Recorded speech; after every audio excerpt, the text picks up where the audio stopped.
Olá! Sono e sonhos, viagens além do véu? Nos próximos minutos vamos falar sobre a ótica espírita em relação aos sonhos, um tema muito interessante. Vamos ver aqui assim como é que na história o sonho aparece na respectiva literatura. Vamos ver alguma coisa sobre a investigação dos sonhos e do sono. Vamos ver qual é a sua tipologia na ótica espírita. Vamos ver em que medida as premonições estão relacionadas com os sonhos e vamos ver como é que episódios regressivos podem também ser projetados nos sonhos.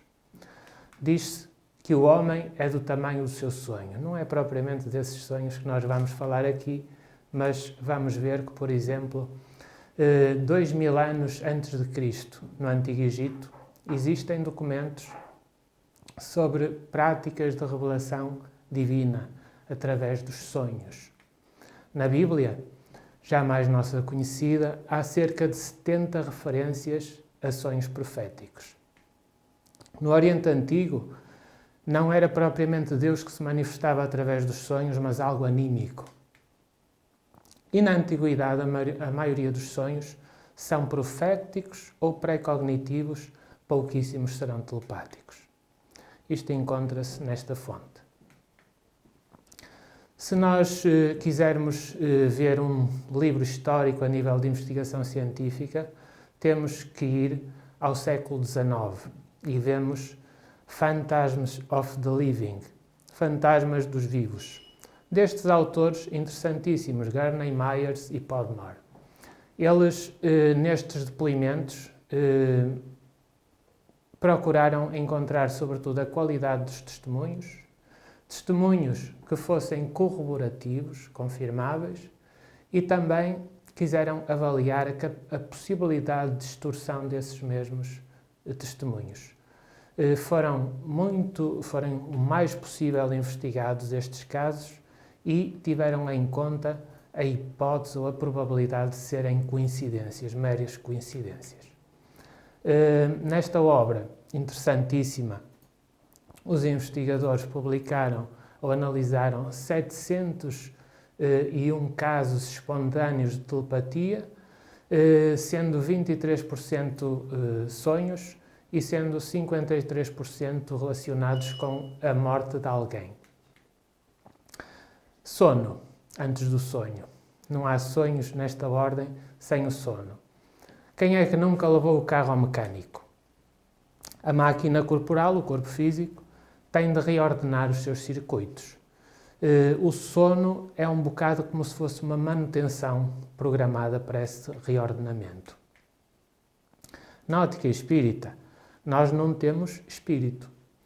Nós somos espírito que tem um corpo espiritual, também chamado perispírito, e temos um corpo físico.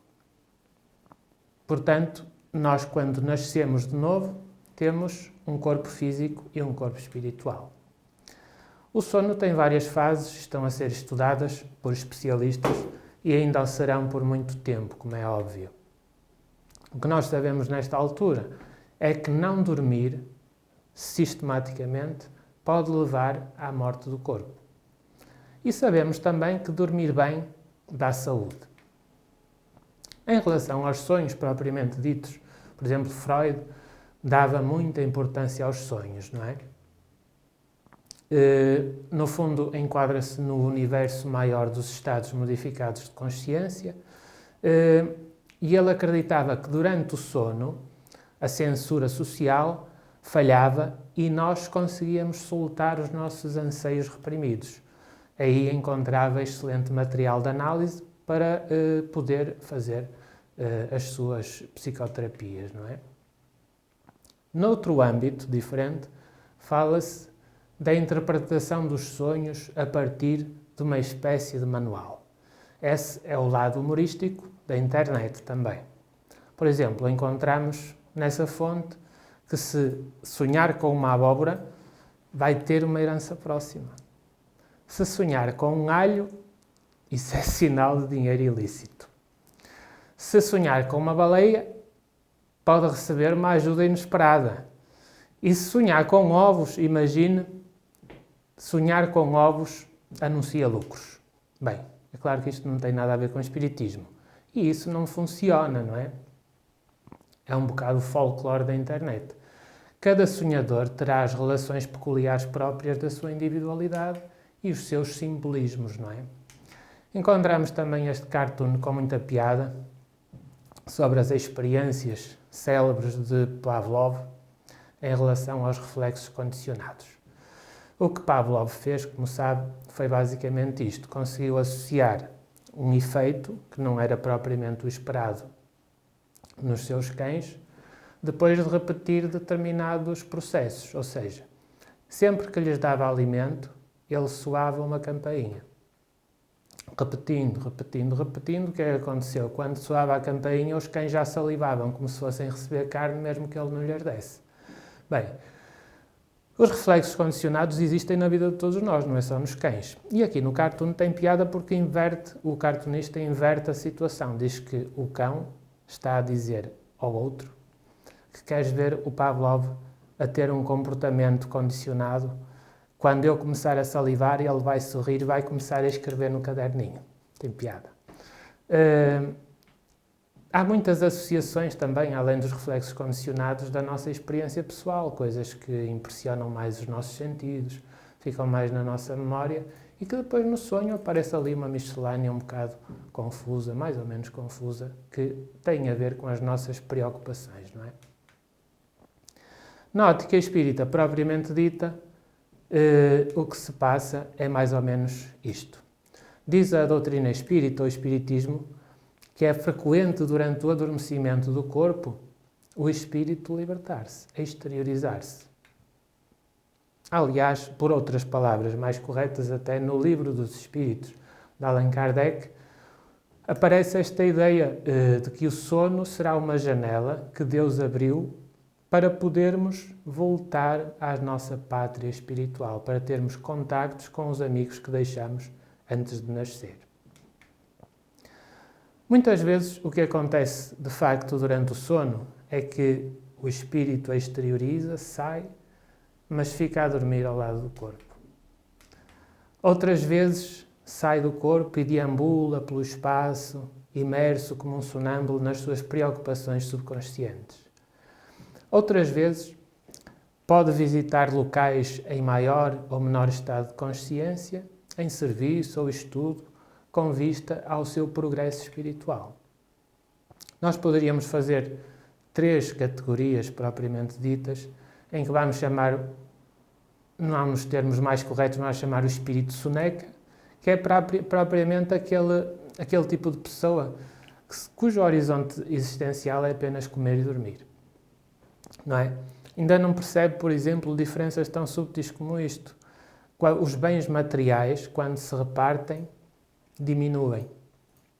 E não concebe propriamente a existência de bens espirituais, como o afeto que temos pelas pessoas que gostamos. Quanto mais a gente reparte aquele amor ao próximo que Jesus falava, quanto mais a gente reparte, mais aumenta, não é? E há outras categorias, é tudo um processo evolutivo, não é? Ainda não percebe, por exemplo, a diferença entre prazer material e prazer espiritual. Neste gráfico, quando temos fome, por exemplo, vamos comer, não é? Vamos almoçar ou jantar ou comer um pão, o que acontece é que quanto mais nós ingerimos o alimento,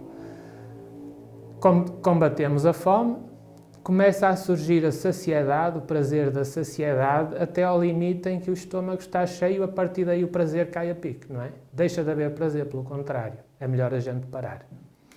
Ao passo que os prazeres espirituais são diferentes, são prazeres que vão aumentando num circuito de causa e efeito, e enquanto nós mantivermos esse processo de causa e efeito, eles não têm essa queda de saciedade. Eles aumentam e projetam-se como um ramo de uma hipérbole, mediante a nossa também capacidade evolutiva, não é? Mas não caem assim a pique como os prazeres materiais. Então, além do espírito soneca, temos também o espírito que deambula, se assim podemos dizer. É aquela pessoa que pergunta a si próprio, além de comer e dormir, o que devo mais fazer? há de haver outro mundo, outro horizonte para procurar, outros caminhos para trilhar, não é? E existe uma outra categoria que é do espírito propriamente ativo, não é? O seu horizonte é completamente diferente. Vive não para comer, mas come para viver.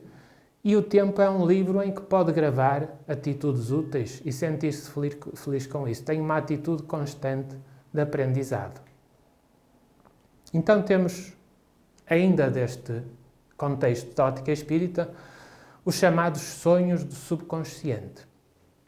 Os sonhos do subconsciente são meras reproduções de pensamentos que afetam a mente na vigília, ou seja, quando estamos acordados. As preocupações do dia-a-dia andam por ali e durante o sono o espírito projeta em si próprio, na sua mente, essas imagens das suas preocupações. Por oposição, existem os sonhos reais. Os sonhos reais são a recordação de vivências ocorridas no plano espiritual.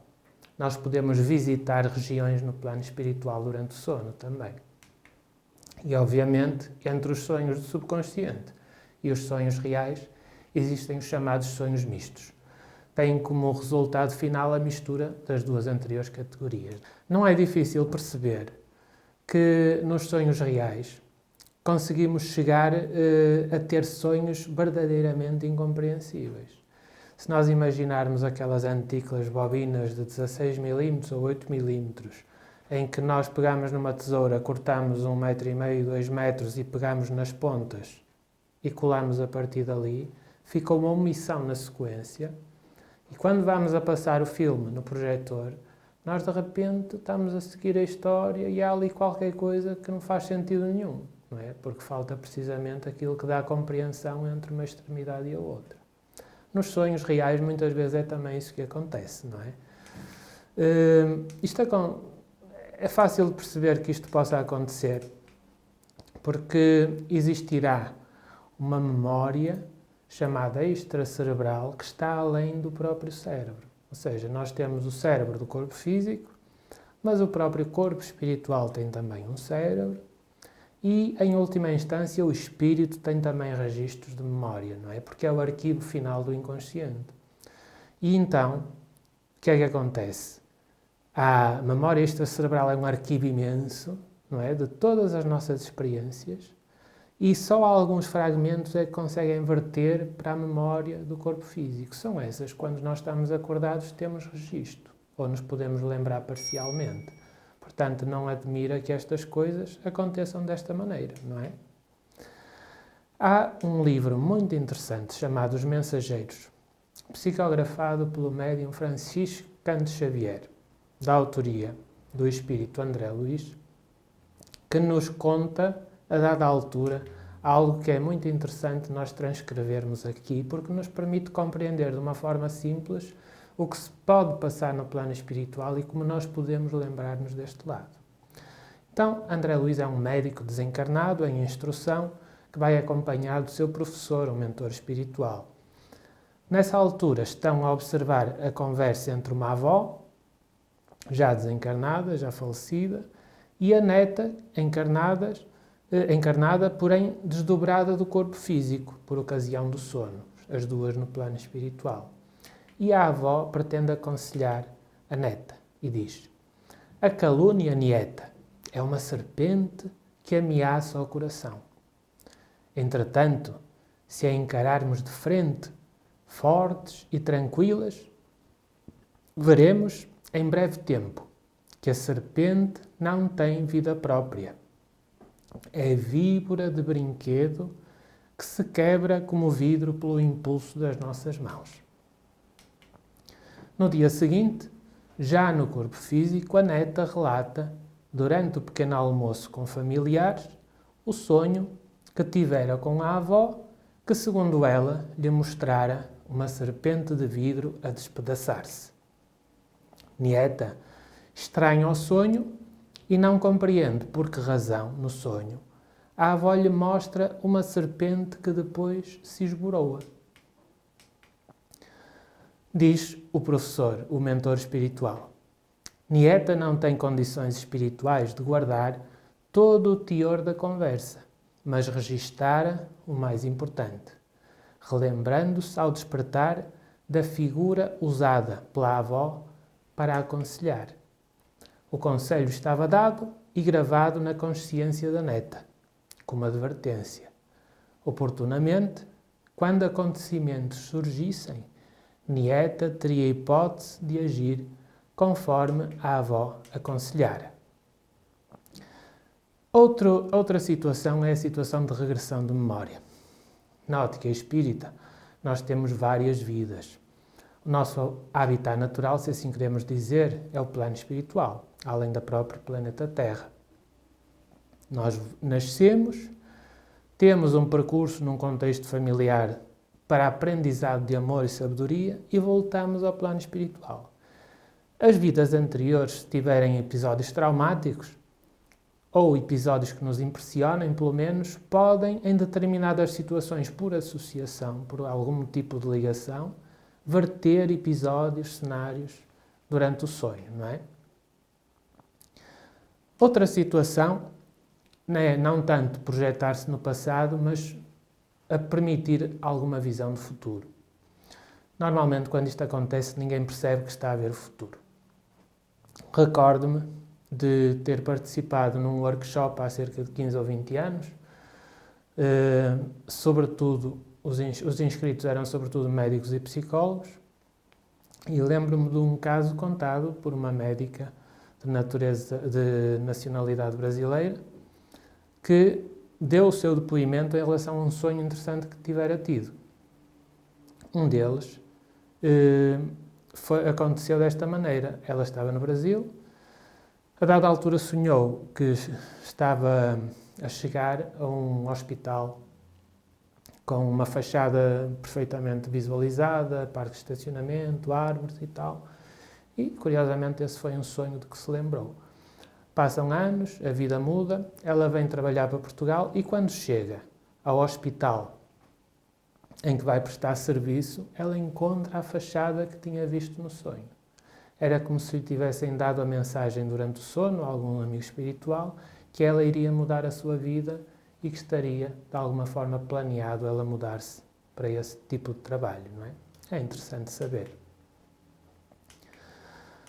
Acontece outro tipo de situação que tem mais a ver com fenómenos de origem telepática. Este é um caso tipo. Diz assim António: sonhei com o meu irmão que morava a quase 2.000 quilómetros de distância. Lembro-me que no sonho ele abriu a porta do meu quarto e se despediu. Disse que era hora de partir. Acordei suado, com medo, olhei para o relógio, eram 2h35 da madrugada. 2 horas depois, chegou a notícia. O meu irmão tinha falecido de paragem cardíaca e o que mais me impressionou foi que sonhei com a hora exata da sua morte, diz António, de 54 anos. Outro tipo de partilha de sonhos, se assim podemos dizer, encontramo-lo no fórum do curso básico de Espiritismo Online da Associação de Divulgadores de Espiritismo, ADEP, em que encontramos, por exemplo, um relato a 7 de junho de 2012 de Rui Faria, em que ele diz assim: deixo aqui o relato de um sonho. Eles podem dizer ou não alguma coisa.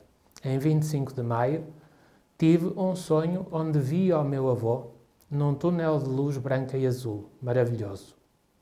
Sorria para mim, com uma expressão carinhosa e já sem as limitações no corpo físico que sofreu na vida terrena.